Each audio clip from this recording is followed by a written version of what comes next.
Racikan Berita 1. Pak Marwan, kami sana. Ya.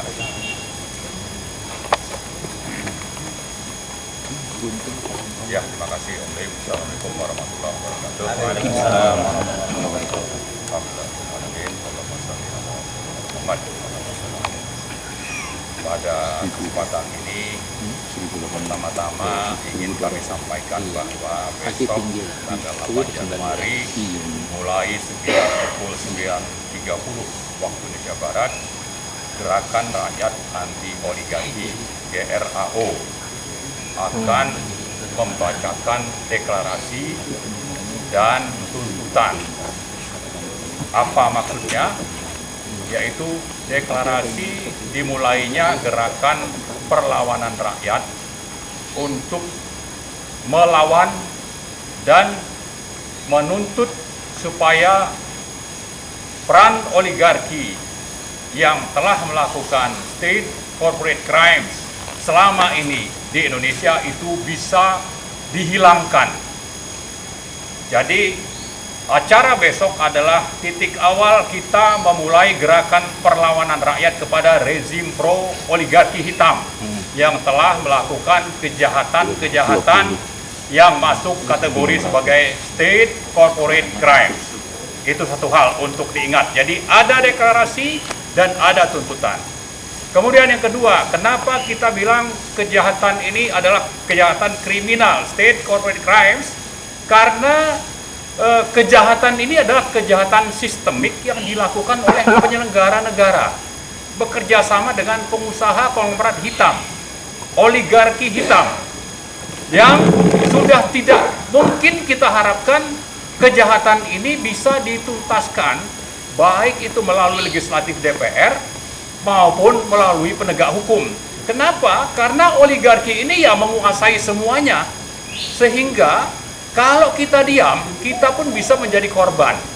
Saat ini menjadi korban dari kejahatan ini adalah rakyat yang ada di PIK 2 misalnya, di Rempang, nanti akan menyusul di Surabaya, atau di IKN, dan seterusnya, dan seterusnya. Dan sebetulnya kita punya daftar lebih dari 10 daerah, termasuk di Sumut, di Sumatera Selatan misalnya, sudah mengalami kejahatan ini.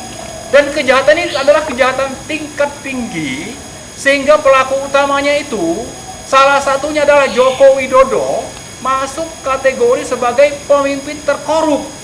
Bukan kita yang menilai, tapi lembaga asing yang sebetulnya tidak punya kepentingan untuk apakah ini orang harus ditangkap atau tidak, tapi mengungkap fakta bahwa kejahatan ini punya bukti. Kalau dikatakan adalah state corporate crimes, maka kejahatan korupsi itu dimulai dari membuat kebijakan, menerbitkan peraturan sambil mempraktekkan hal-hal yang melanggar hukum, konstitusi, dan prinsip-prinsip moral.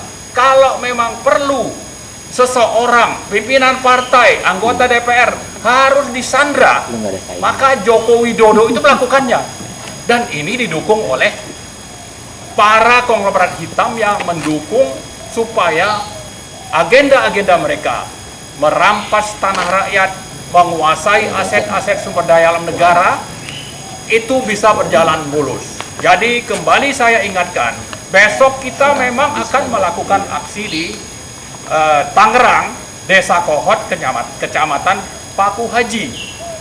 Kenapa di sana? Karena kita bisa melihat bukti dari kejahatan tadi. Ada bukti di lapangan. Kami baru pulang dari sana. Kami menemui misalnya puluhan nelayan yang sudah tidak bisa melaut. Kenapa? Karena laut tempat kapal ini akan berlayar lepas pantai, itu lautnya sudah dipatok. Mereka sudah tidak bisa keluar. Nah, di sisi lain mereka tidak punya mata pencaharian. Lalu mereka juga tanahnya, sertifikat tanahnya itu dirampas tanpa jelas kapan akan diberi ganti rugi. Dan kalaupun diganti rugi itu harganya sangat murah.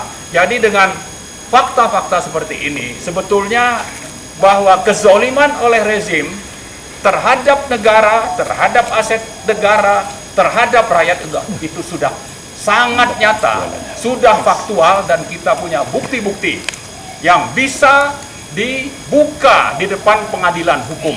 Yang jadi masalah adalah pengadilan itu mungkin tidak akan pernah terjadi sepanjang rezim oligarki pelaku state corporate crime ini masih berkuasa.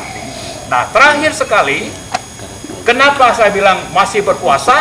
Ini akan bisa kita sampaikan seperti itu jika Presiden Prabowo melanjutkan kebijakan Presiden Jokowi yang sebelumnya.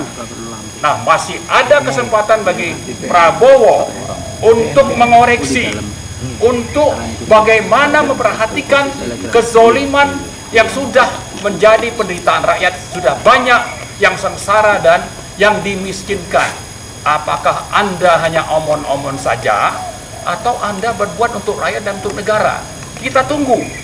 Jangan sampai nanti Anda pun digugat dan diturunkan rakyat karena pro oligarki dan konglomerat hitam. Saya kira itu saja, mudah-mudahan ini menjadi pengingat bagi kita semua, termasuk kepada seluruh rakyat Indonesia, bahwa hal yang terjadi di Rempang, yang terjadi di Tangerang, Banten itu bisa saja terjadi di tempat Anda. Karena itu mari bangkit bersama kami, gerakan rakyat anti oligarki, dimanapun Anda berada. Mari kita bangkit untuk melawan. Melawan siapa? Melawan rezim oligarki pro konglomerat hitam. Terima kasih. Assalamualaikum warahmatullahi wabarakatuh. Waalaikumsalam warahmatullahi wabarakatuh. Terima kasih Bang Marwan. Ada bagian baru.